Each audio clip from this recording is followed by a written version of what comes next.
to show you how to download typefaces from websites and then add them to your font book on the Macintosh. There's a few websites listed on Blackboard where you can get free fonts. Most of you are probably familiar with something called DaFont.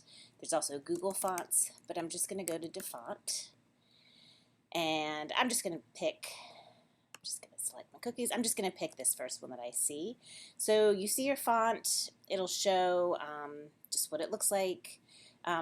This is, some of these fonts are okay. Some of them are a little bit weird, but it's a good one for the first exercise. And then you just download it. And then what you can do is you hit allow, and this is with Safari. Chrome's a little bit different.